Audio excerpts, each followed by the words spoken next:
Hi everyone, this is Mindy Eggen and welcome to my channel and happy Stamptember. This is going to be such a fantastic month filled with inspiration. If you are not familiar with Stamptember, I'm going to have some more information over on my blog along with pictures for this card. Now my card today is featuring a very classic embossed resist technique. Now, here is a look at some of the products that I pulled out that I wanted to mix together to create a card. And actually, this is a recreation of a card I did. My original card I sent into Simon Says Stamp, but I loved this card so much that I definitely wanted to remake it for a video for you today. I'm starting out with the Just Because background. Now, if there's anything I love, it is backgrounds, especially something like this one because it is a very general purpose. So I can use it for multiple occasions. And it's just a really good piece to have in a background to not distract from a focal point. So this background is a clear stamp, so I don't need to remove any inserts from my Misti, but I do have a waffle flower grip mat in there, along with a piece of Hammermill cardstock cut to 5.5 by 8.5. I started out by prepping my cardstock with an anti-static powder tool, and then I'm going to ink up the stamp with my Versamark ink. Now, I actually stamped this about 2 to 3 times total in the Versamark ink. That waffle flower sticky mat holds my cardstock in place so it doesn't shift, and I didn't include all of the stamping in the video just because it's really the same thing. So I did stamp it about 2 to 3 times. Next, I'm going to sprinkle on some white embossing powder and then I will tap off the excess. And then I'm going to bring in my heat tool, make sure that it is warmed up so it's nice and hot. And I'm going to melt that embossing powder. So in a second here, I'm going to bring this closer on screen. White embossing powder melted is really hard to see on camera. It's even kind of hard to see in person. But once I kind of shade it or block my light, you're going to be able to see how that looks on the background. So it's all white, all my words are white, and the background is white. Next, I'm going to die cut out my panel using an A2 layering die, and this is going to cut it so that it is 4.25 by 5.5. One of the reasons I started with a larger piece of cardstock was so that I could trim it down. Maybe I don't get the edges very well sometimes when I'm heat embossing. So by starting out with a larger sheet, that just left me a little bit more wiggle room to play with. Now I'm going to ink blend on some color. So that embossing is going to resist my ink. I started out, I actually flipped my cardstock. So really at the top of my panel is the bottom of my card front. I always do that. And I started out with Tide Pool ink. Now what I wanted was to have my bottom left-hand corner be a darker color and then kind of have it fade off into that Tide Pool color. So that is why I always kind of turn my cardstock. It's just easier for me to blend that way. Now I'm bringing in Twilight down in that corner, and I kind of wondered to myself if maybe I actually had used Iris in my original card because in my original picture that I'm going to share at the very end, it looks a little more purplish. But of course, here I already added that blue, so it's looking more blue toned. It's still gorgeous. I had just originally done maybe more of a purple toned ink down in that bottom corner. Next, I'm going to bring in the Rustic Layering Flower. This is a beautiful die set. I love that it's all one piece, so I don't have to worry about losing any small pieces to anything. So off screen, I die cut out a bunch of pieces. I plan on layering up my flowers so that it looks very full. So I'm just separating those out. I have two smaller, and then about four bigger ones, and then also a set of leaves. To do some of my inking with those delicate die cuts, I'm bringing in the brand new Craft Tacky Mat from Simon Says Stamp. This is very similar to a lot of the sticky mats that you see right now. They're made out of that polymer, just like your stamps are. So it is very similar to that. Now, one side I did notice is has kind of more grid lines indented in it. So for right now, I kind of flipped it to more of the smoother side, and I just have that stuck down to my glass mat. Now I do flip back and forth as far as using the sticky mat here. I think it is super helpful when you have delicate things like the petals. So that is why I brought it in, stuck my flowers down, and now I'm going to add those same colors that I did for my background. And I just want to apologize right now if I sound a little funny or out of breath. I am still recovering from being sick, so my throat is really scratchy and I'm still kind of tired, but I really wanted to share these card projects with you. Now, I'm starting out with the Tide Pool ink using a small blending brush from Altenew, and I started in the very center. And this is where that tacky mat really does help kind of hold all of those petals there so they don't move around or my brush doesn't catch it and bend them because they are very delicate. Now I'm going to do the outer edges. So notice that with that light blue or that tide pool, I didn't go out very far to the edge of the petals.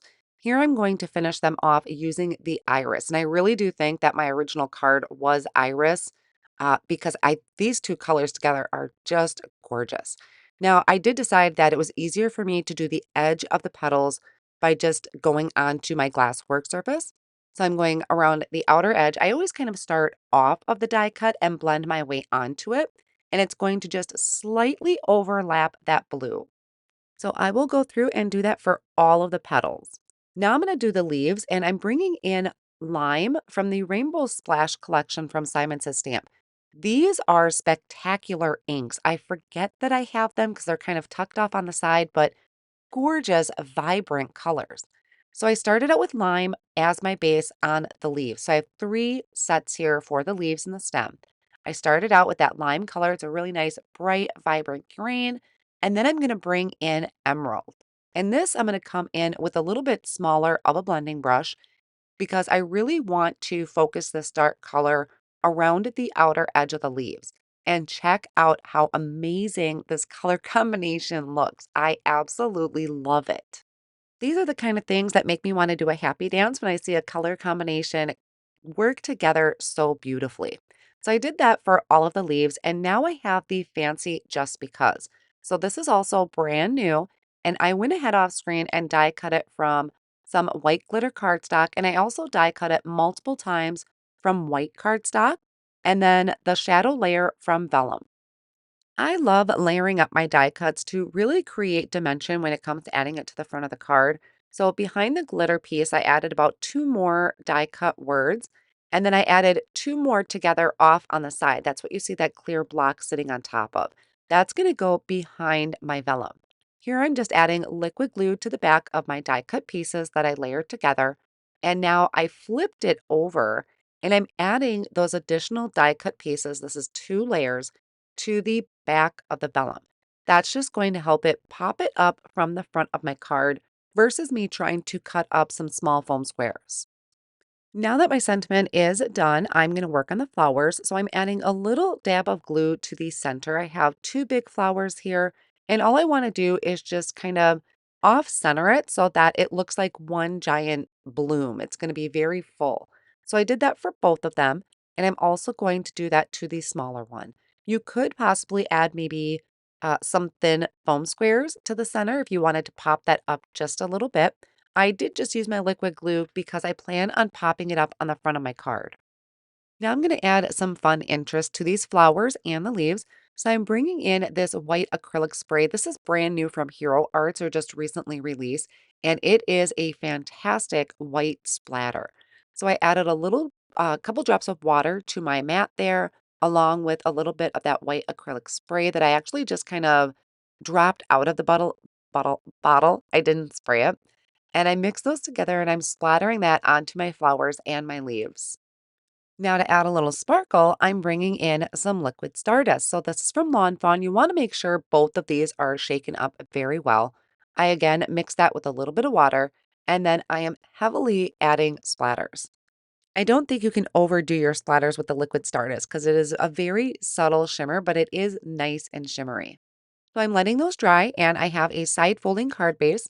I am just taking a tape runner and adding some tape to the back of my panel here, and I'm adding that to the front of my side folding card base. I'm going to add the centers to my flowers. Now, these I did pop up with a thin foam square, so it's not a lot of dimension to it, just enough to kind of give it a little bit of separation from the flower.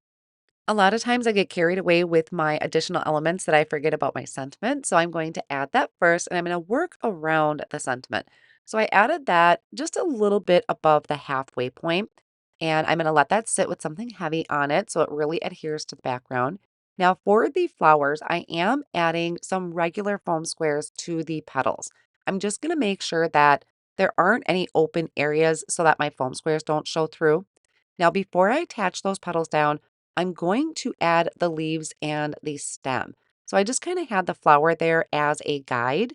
And here, my stem was just a little bit too long, so I'm going to trim that off. And I actually do that for all of my stems. I trim them down a little bit because I really wanted those leaves to show.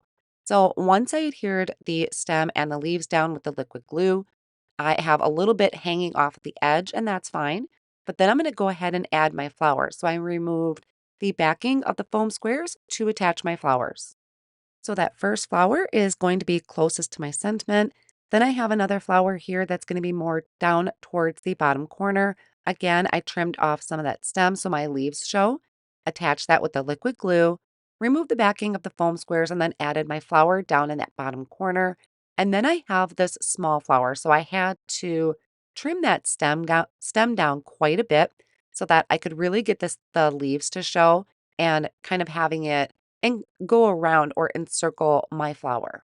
The glue that I'm using here is the Gina K Connect glue. It's in a large bottle that I add to this fine tip bottle. So that's what I'm using for today's liquid glue, but any liquid glue would work. Then I can flip my card panel over and I'm going to trim off any of those excess stems that are hanging off of the side. So that will finish up my card project. I think these colors are absolutely beautiful, regardless if you go with more of a blue tone or a purple tone. It's going to work out no matter what. Now, I will have all of these supplies listed down below in my video description and over on my blog. This is a picture of the completed card from today's video, and this is my original card. So I guess in my original card, I had more of that tide pool showing than I did the purple or the blues. I want to thank you all so much for joining me today and bearing with me as I am slowly getting better. And thank you all so much for the well wishes. I am so excited for Stamptember, and I hope you are too. See you again real soon.